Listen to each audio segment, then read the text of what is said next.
इस दुनिया की सबसे मशहूर फास्ट फूड चेन KFC के लोगों में दिखने वाले अंकल का नाम कर्नल हरलैंड सैंडर्स है। अपनी पूरी जिंदगी इन्होंने मजदूरी करके गुजारी, लेकिन पूरे 65 सालों के बाद आखिर ऐसा क्या हुआ जिसने इनकी किस्मत ही बदल डाली। I started franchising when I was 66 years old. It's the same company that I sold for $2 million, sold for $240 million yesterday.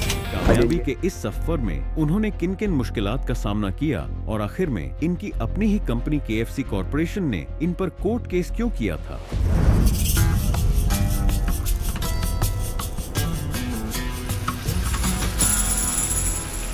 Harland Sanders 9 सितंबर 1890 को इंडियाना के हेनरीविल के करीब एक छोटे से फार्म पर पैदा हुए। इनकी जिंदगी की सबसे पहली मुश्किल इन्हें सिर्फ 6 साल की उम्र में ही फेस करनी पड़ी और वह मुश्किल थी इनके वालिद का इंतकाल, क्योंकि ये अपने भाइयों में सबसे बड़े थे और इनकी मां को पैसे कमाने के लिए सारा दिन घर से बाहर रहना पड़ता था। इसी वजह से हरलैंड पर इतनी छोटी सी उम्र में ही अपने छोटे भाइयों को पालने की जिम्मेदारी आ गई थी और सिर्फ 7 साल की उम्र में ही ये ब्रेड और वेजिटेबल्स पकाने के मास्टर हो चुके थे। लेकिन जब इनकी मां की सैलरी से गुजारा बहुत मुश्किल हो गया तो हरलैंड ने 10 साल की उम्र में एक फार्म पर जानवरों को चारा डालने की जॉब शुरू कर दी और इतनी कम उम्र की वजह से उसका दिल काम पर नहीं लगता था। इसी वजह से उसको इस नौकरी से निकाल दिया गया। जब हरलैंड 12 साल का हुआ तो उसकी मां ने दूसरी शादी कर ली और यहाँ से आगाज हुआ एक और मुश्किल का। हरलैंड के स्टेप फादर को बच्चों का उनके साथ रहना बिल्कुल भी पसंद नहीं था, जिसकी वजह से आए दिन घर में झगड़े होते रहते।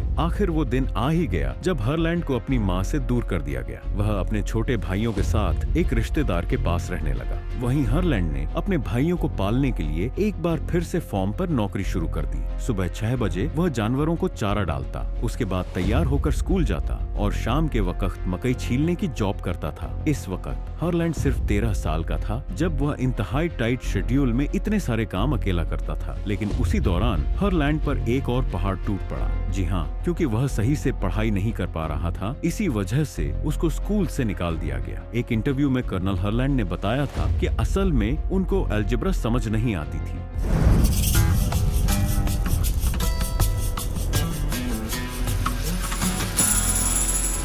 अगले 2 सालों तक हरलैंड ने फार्म पर नौकरी जारी रखी, लेकिन क्योंकि अब खर्चे पूरे करना बहुत मुश्किल हो चुका था, इसी वजह से हरलैंड ने US आर्मी में जाना चाहा। इस वक्त उसकी उम्र सिर्फ 16 साल थी, जबकि आर्मी में जाने के लिए ज्यादा उम्र होना जरूरी थी। हरलैंड ने कागजों में झूठी एज दिखाई और आर्मी में सोल्जर भर्ती हो गया। आखिरकार कई सालों के बाद उसको अभी सुकून मिला ही था कि एक और मुसीबत खड़ी हो गई। आर्मी में रहने के एक ही साल बाद जब उनको इसकी असली उम्र का पता चला तो उसको आर्मी से भी निकाल दिया गया। आर्मी से निकलने के बाद हरलैंड 17 साल का था और आगे के पूरे कई सालों तक हरलैंड की जिंदगी में बहुत अप्स एंड डाउन्स रहे। इसी पीरियड के दौरान उनकी शादी भी हुई और इसी पीरियड में कोई जॉब ऐसी नहीं थी जो हरलैंड ने छोड़ी ना हो। कभी उसको स्ट्रीट कार कंडक्टर के रूप में देखा जाता, तो कभी इंश्योरेंस सेल्समैन, कभी टायर बेचते हुए, तो कभी स्टीम बोट ऑपरेटर के तौर पर। और जब फाइनली उसकी रेल रोड की जॉब भी छूट गई तो उसकी बीवी जोसेफीन ने भी उसे छोड़ दिया, क्योंकि अब वह भी हरलैंड के करियर से तंग आ चुकी थी।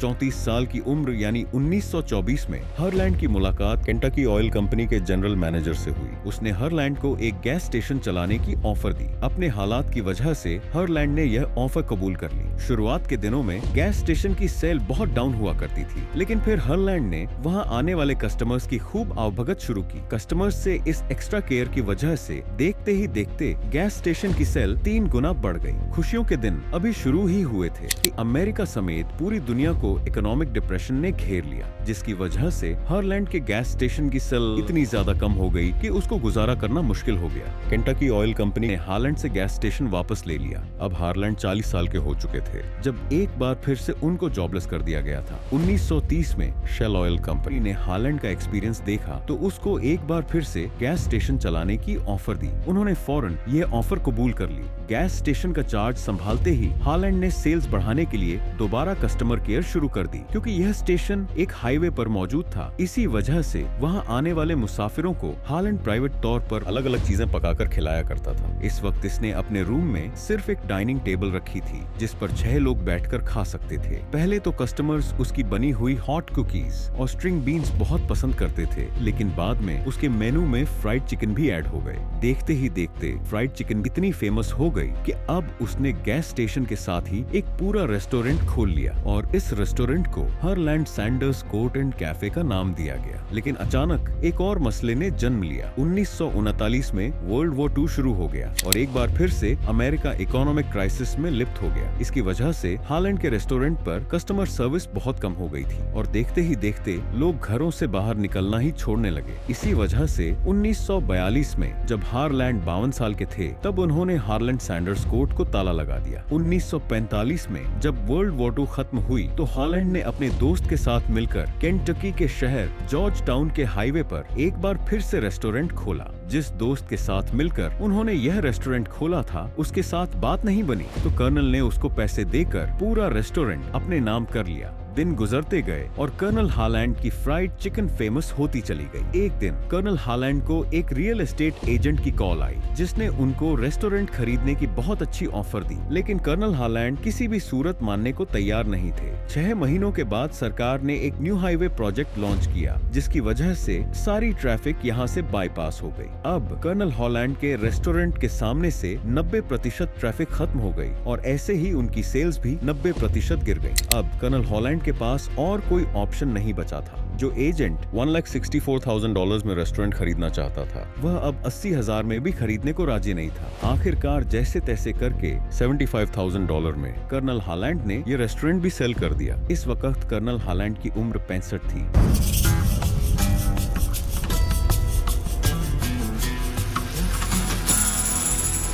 जिंदगी में कई बार नाकामियां देखने के बाद 65 इयर्स की एज में कर्नल हालैंड को आइडिया आया कि क्यों ना अपनी फ्राइड चिकन की रेसिपी को फ्रेंचाइज किया जाए। इसके लिए उन्होंने अपनी रेसिपी को केंटकी फ्राइड चिकन के नाम से रजिस्टर करवाया। वह अपनी दूसरी बीवी क्लॉडिया के साथ मिलकर अमेरिका के मुख्तलिफ रेस्टोरेंट्स विजिट करते थे। वहाँ वो अपनी चिकन पकाकर खिलाते थे। अगर रेस्टोरेंट के मालिक को उनकी चिकन पसंद आती थी तो वह हाथों हाथ उनसे राइट्स खरीद लेता था। हर एक चिकन पर कर्नल हालैंड को फिक्स्ड फीस दी जाती थी। कर्नल हालैंड अपनी रेसिपी का नेटवर्क बढ़ाते चले गए। 8 सालों के बाद जब कर्नल हालैंड 73 साल के हुए तो वह 60 से भी ज्यादा रेस्टोरेंट्स को अपनी चिकन की फ्रेंचाइजी दे चुके थे। लेकिन अब चूंकि कर्नल हालैंड की उम्र बहुत ज्यादा हो चुकी थी और वह यह सब कुछ मैनेज नहीं कर पा रहे थे,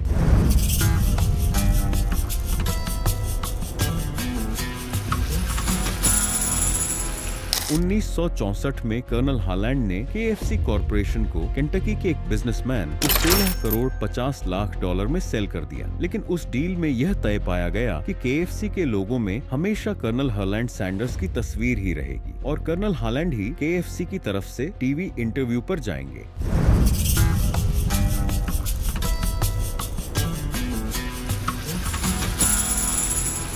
जिस कंपनी ने KFC को कर्नल हालैंड से खरीदा था, बाद में उन्होंने रेसिपी को चेंज भी किया, जिस पर कर्नल हालैंड ने कंपनी को कोर्ट में घसीट दिया था। कर्नल हालैंड का मानना था कि जो रेसिपी मैंने बनाई ही नहीं है उस पर मेरी फोटो लगाकर क्यों बेचा जा रहा है। इसी मसले को लेकर कर्नल हालैंड ने गुस्से में आकर अपनी बीवी क्लॉडिया सैंडर्स के नाम से क्लॉडिया सैंडर्स डिनर हाउस नाम का एक नया रेस्टोरेंट खोला, जहां पर ओरिजिनल KFC चिकन का मेन्यू रखा गया। लेकिन यह बात उनकी अपनी ही बनाई हुई कंपनी KFC कॉरपोरेशन को बिल्कुल भी अच्छी नहीं लगी और उन्होंने कर्नल हालैंड को कोर्ट में घसीटा। कोर्ट के फैसले में कहा गया कि कर्नल हालैंड इस रेस्टोरेंट को नहीं चला सकते, इसी वजह से उनको क्लॉडिया सैंडर्स कैफे बेचना पड़ा। लेकिन आज भी वह restaurant Claudia Sanders dinner house के नाम से मौजूद है और यह दुनिया का वाहिद नॉन KFC रेस्टोरेंट है जहां पर KFC की ऑथोराइज्ड फ्राइड चिकन सेल्स होती हैं। यहाँ कर्नल हालैंड सैंडर्स की मुश्किल तरीन जिंदगी पर फुल स्टॉप लगता है।